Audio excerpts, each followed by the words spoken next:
So, good morning, everyone.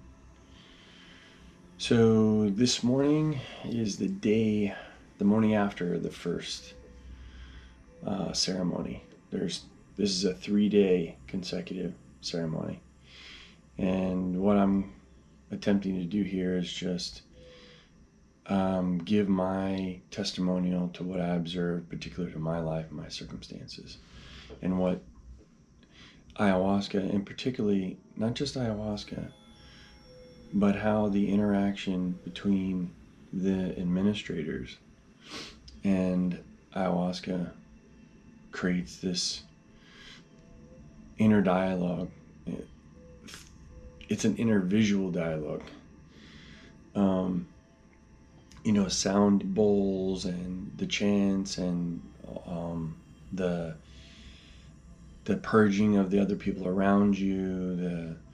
There's wailing and crying, and some people are just going through a loop, like, I don't understand, like,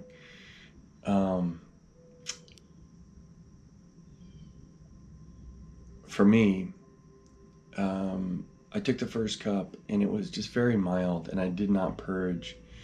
Those of you out there that are concerned about purging, you don't know if you will or you won't.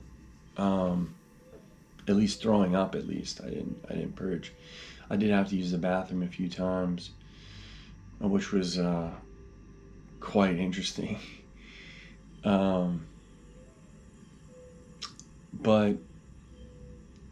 then I took the second cup. The first cup just was very mild. Nothing real visual, just a sense of my surroundings and kind of like a peace. I just felt really kind of relaxed, and I was just tuning into others. I was trying to support others, trying to love others. I could hear people kind of suffering, so I was just like not denying their suffering. Some people, like even myself, I find myself at certain points, like, a voice in my head, I'm just like, gosh, I just wish they would just, shut up or something. And then I'm like, and then the voice that's overwhelming is compassion and empathy. It's like that's you over there, that's you that's going through that moment. Like, be accepting of everything around you, because ultimately it's you. And you can be of service by accepting, by being a loving, vibrational kind of conduit. Then I took the second cup, which was interesting. I think there was a mixture of medicines. I think there was a lot stronger medicine that was put in the second one, because then things started really kicking in, and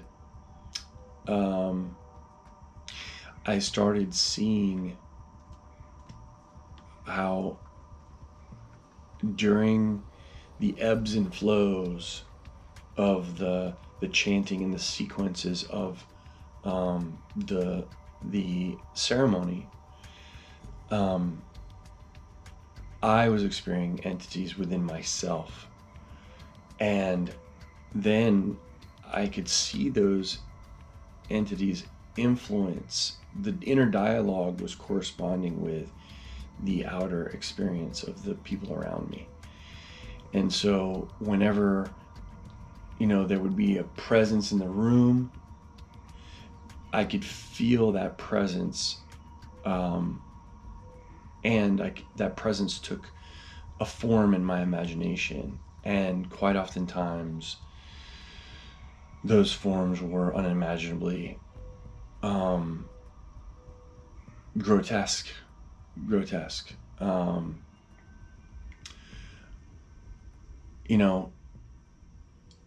Like serpentine, and this is all coming from someone who is Christian. I'm a Christian man, which I definitely felt Christ. I felt my own ego, but we'll get to that later. These entities, numerous different entities that took shape, took form, they as they emerged, they indicated to me that they were latched to parts of my abandoned, undesired actions that I've done. These undesirable things I've done to other people, especially in the name of love. As a child, like I was 5 years old, I was exposed to porn by my neighbor who was my friend. He was like 10 or 12 and I was 5, and his father just had so much porn, and like I know his father like molested him, and then my friend ended up like, while I was sleeping sometimes, would come into the room, and just do inappropriate things. We were both kids, so as I grew up, I understood, like, I forgive him. I know where that energy comes from. But the impression was made at a very early age about the sacredness of sexuality being molested. Not just was I molested, but now my understanding of sexuality is molested in my mind, in my actions. And it's led to, malignant bonds, trauma bonds in my adult relationships, particularly sexually. Drugs. I found myself in a relationship with a woman who got me to do, well, I chose to do, but,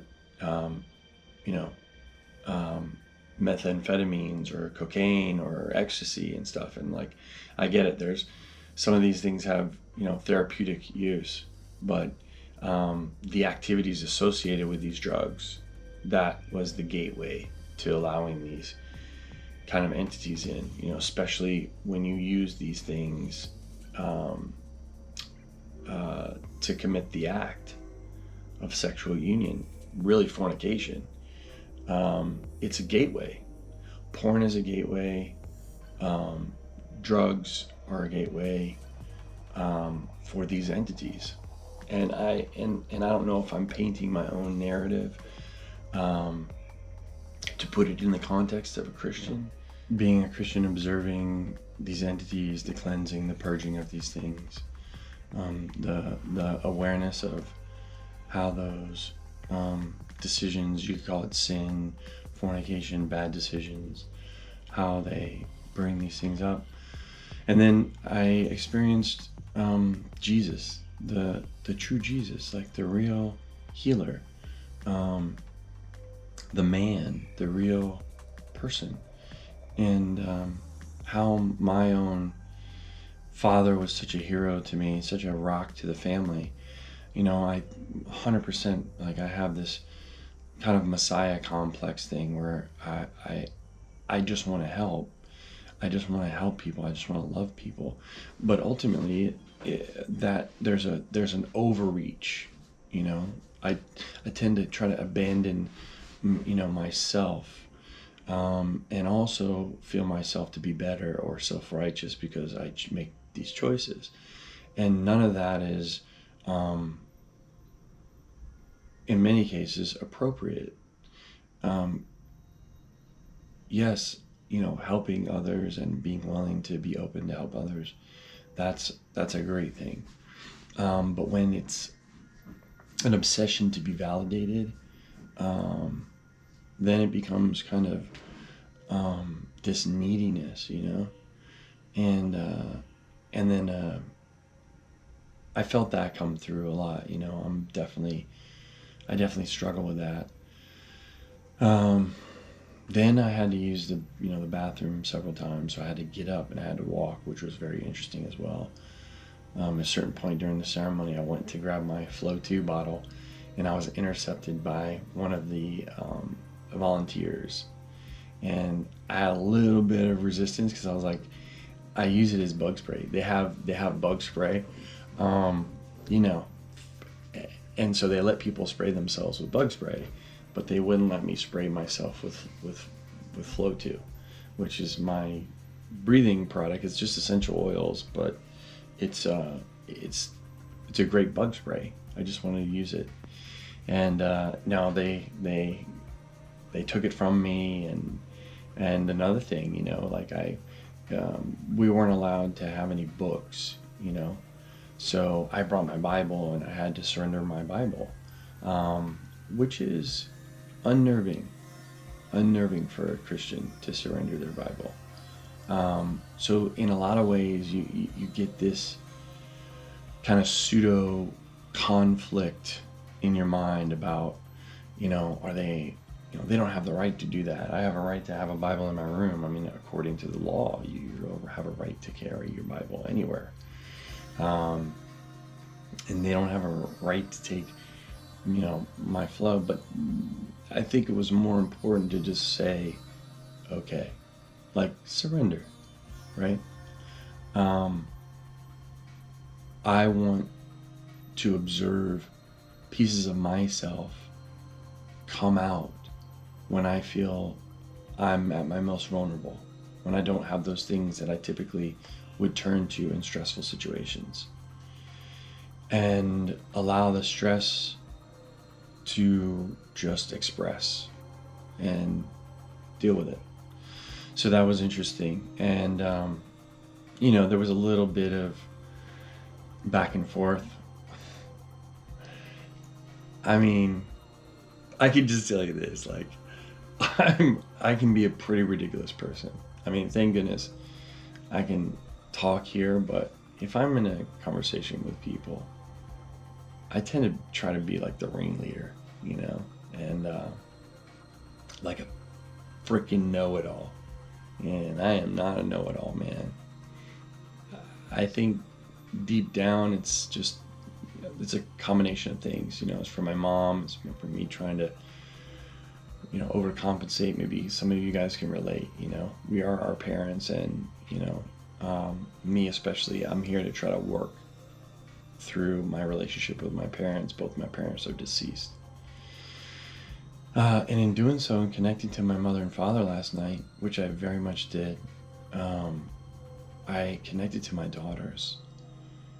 I connected to my daughter Violet especially, and Alana, but mostly Violet last night, because there's a few things that I've been doing unconsciously to my daughter.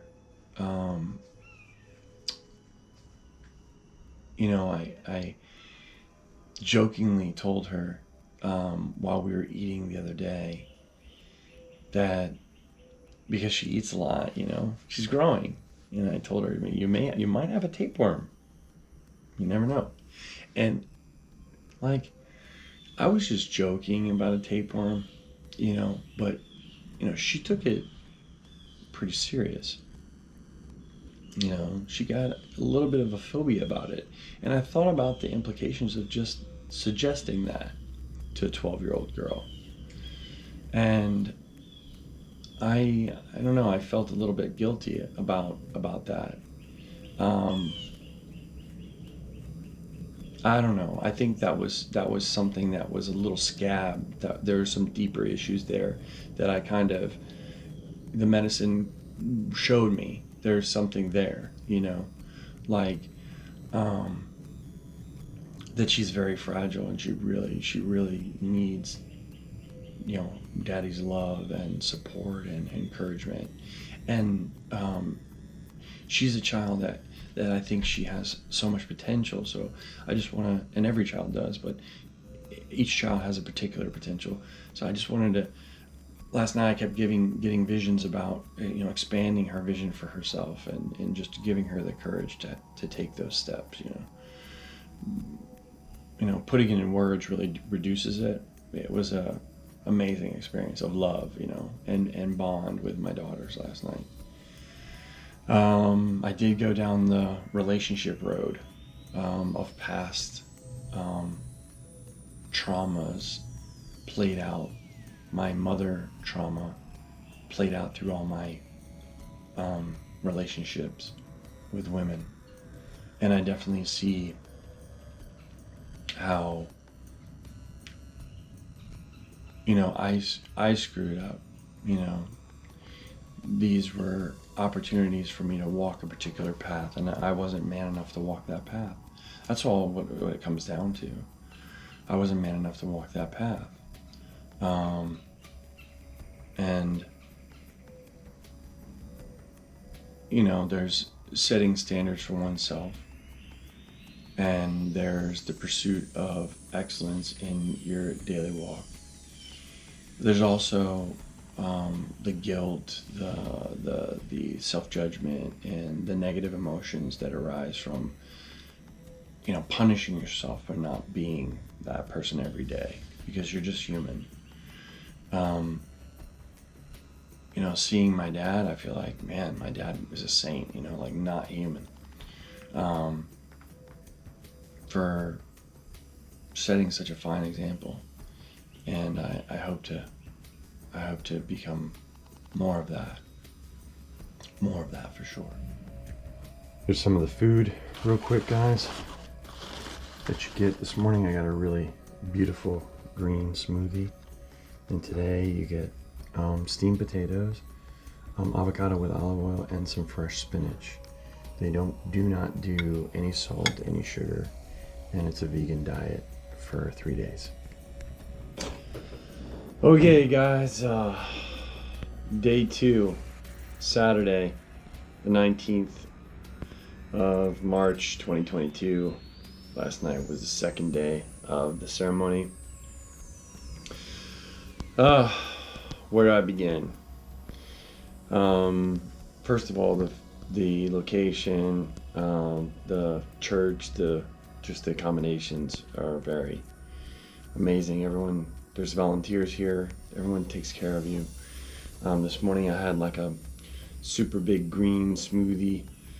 I needed it because last night was profound.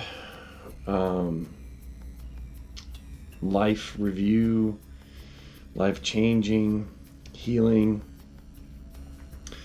One of the things that came through was this idea that everything has a heart.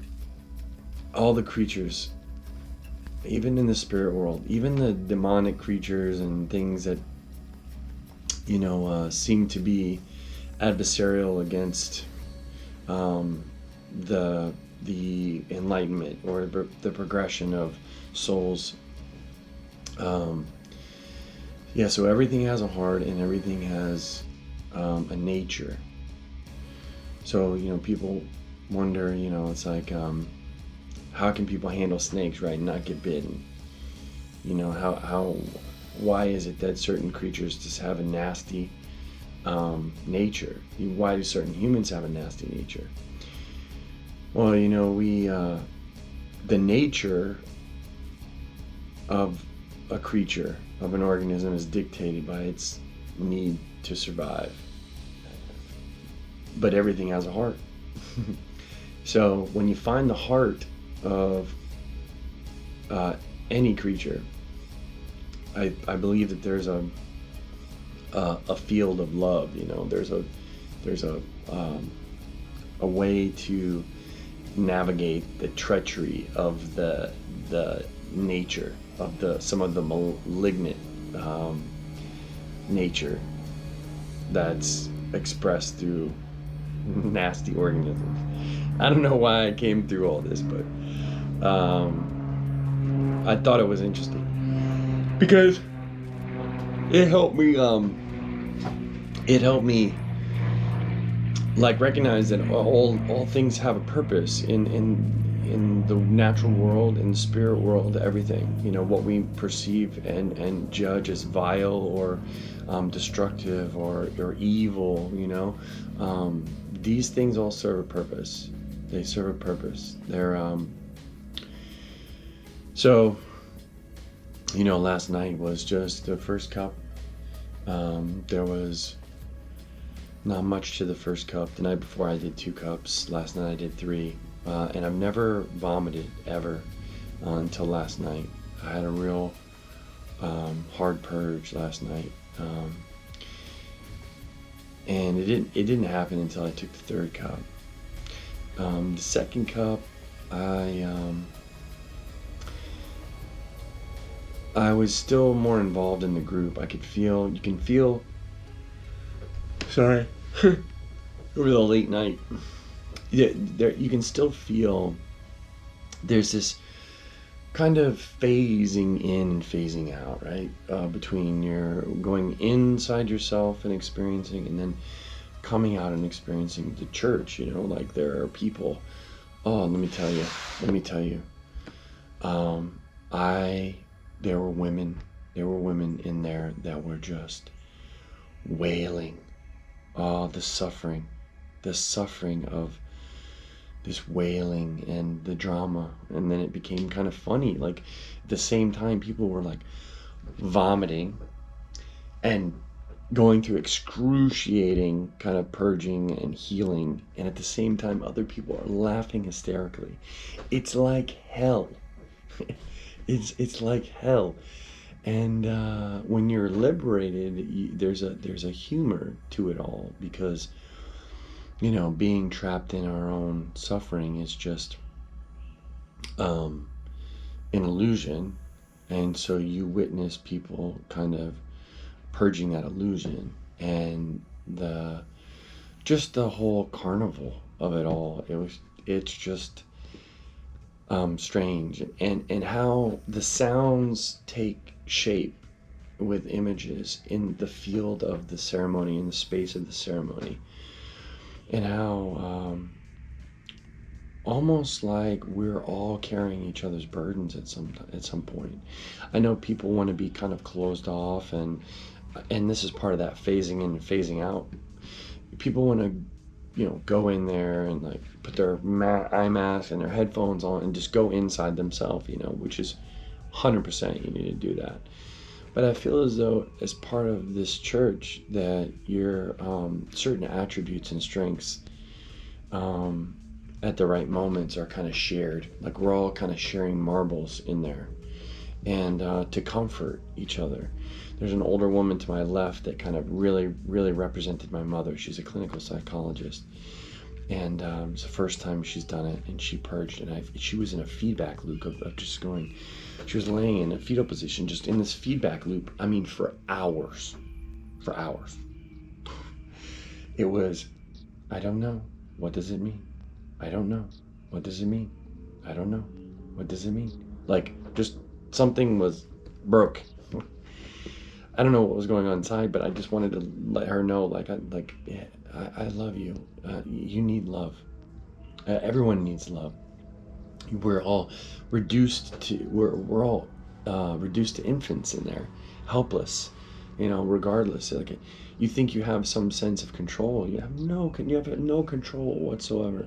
And in that surrendering comes through this grand architect, this chess player, the creator, and those that make choices.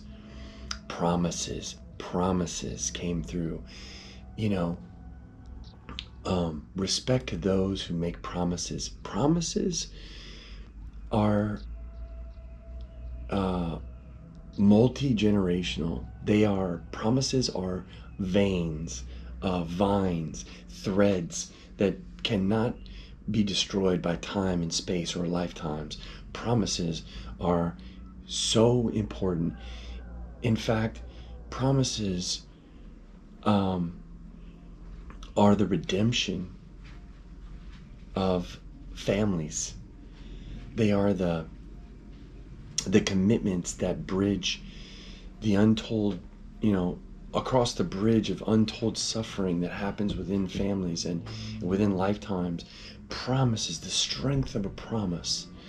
And that for me went all the way back to Jesus, like Jesus promised, and he lived up to that promise. And he called last night, there's a realm within yourself, obviously.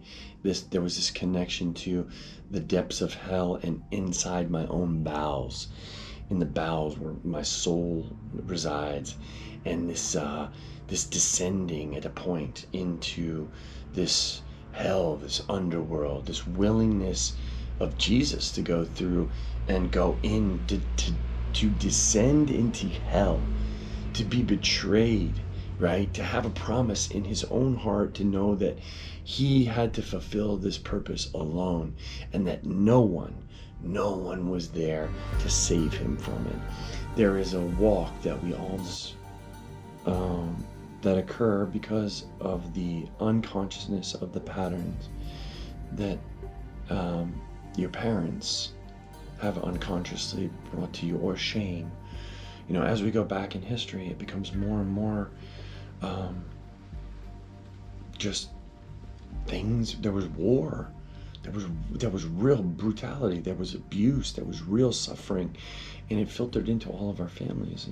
And as we're being called to evolve and to purge, to let go of that, to bear witness to the light, the divinity, the appointed journey of the human soul through this evolutionary creative process, you know, creative and evolutionary process. We have to, I witnessed my father, what is such a good man, you know. I sat with him last night, and he was a Catholic, the most faithful, most devout, most patient, most loving person, just and in his silence carried that burden just with dignity and just the silent desperation. You know, he lived a life of silent desperation. And my mother, you know, with all of her insecurity and the abuse that came through my mother's line. You know, my father married my mother with a child, and that child came into our family, and in some ways was kind of like a cuckoo bird. You know, cuckoo birds kind of kick out the other birds, you know, cuckoo. And you know, that there was abuse there. There was abuse, and that my dad's love was so great for my mom, and he knew that God brought him to my mother, and the redemption of my family. You know, my dad made me a godfather to the daughters of my mother's child at 5 years old. When you start realizing that there's a purpose, the promise, the walking in the faith of that promise. My father walked in the faith of that promise. He honored that promise, and in maybe not the full awareness of the implications of that promise, at certain points, his intuition, his heart led him to make these strategic chess moves to allow that promise to be fulfilled in this time through me, to take care of my daughters, to take care of the family. I'm the last I'm my father's only son. And that's why he didn't want me to get drafted. He didn't want me to go in the military, because I'm the only one. So just when I say, like, honor your mother and father, my God, that's the gateway to discovering the untold power of the promises that were made, that kept your families together, that gave you the gifts that you have today, the richness of the gratitude that can be understood through just pondering this, your ancestors, just pondering your family, reuniting, you know, and of course there's this, you know, warrior, you know, like save the world, Messiah complex and all that stuff. You know, how do you know? How do you know when is it ego and when is it spirit? When is it promise? Well, surrendering to the love, that the fact that you're bound, you know, to a promise, will reveal to you in the act of surrendering to that promise the abundance of life. Life shows you when you're healing, because good things happen. Good things happen because you let them happen, and you let go of control. And that's something I've struggled with so much, because I thought, control was my only way to save myself out of the calamities of the mistakes I made, which were inherent in my upbringing. So it was this process of purging myself from the undesirable aspects of who I am as they've been bestowed upon me and my family. Yes, I want to be better. My parents wanted me to be better as a person. That's what every parent wants for their children, to be better, to learn, right? Learn from their mistakes and not repeat them. So this sense of learning and then control, it's like, I've learned and now I've got to control. I can't make the same mistakes, and it leads us into this paradigm of fractured living, one seasoned world where everyone around us that may exhibit those undesirable attributes are exiled from our life, or dismissed and rejected. That's the rejection of ourself. That's not integration. Integration is staring in the face of the mistakes that you've made, and staring in the face of the mistakes your parents made, and understanding it's the nature of the creature. The nature of the environment determines the behavior of the creature. But everything has a heart. Everything has a nature. So the dictates of behavior as you look into the past, those seeds of that particular nature that you find undesirable is a product of survival, the environment dictating survival. And we live in different times now. It doesn't mean that we, I realize not to condemn, not to judge my parents, my mother, anything, like all of it. Because it even as I was struggling to get up, and there was a particular point where I really brought my mom and dad back together into my life, I had to get up and use the bathroom after my first purge, my first vomit. I've only been purging this entire weekend by using the bathroom. And that's an incredible experience, let me tell you. I mean, you literally feel like there's just creatures, like snakes, just dark energy, just it's coming out of you, and it's so strange how when you purge, you attach to specific memories, and you let them go. Specific experiences emerge in the purge that you release and let go. It's such a synchronous phenomena. You can't explain it. And then trying to get up, trying to make the walk my dad made. My dad broke his hip. He was going through chemo, he was going through so much, and he fell down and broke his hip, and then he got on the toilet and he couldn't get off the toilet. God bless his soul, he couldn't get off the toilet. I went through all that. He died a few days after that. He was going through chemo, prostate. His prostate was enlarged. He felt like he always had to use the bathroom, and I kept feeling that too. And then my mom really lacked compassion. She had no idea what this man was going through, because my dad was always keeping it in himself.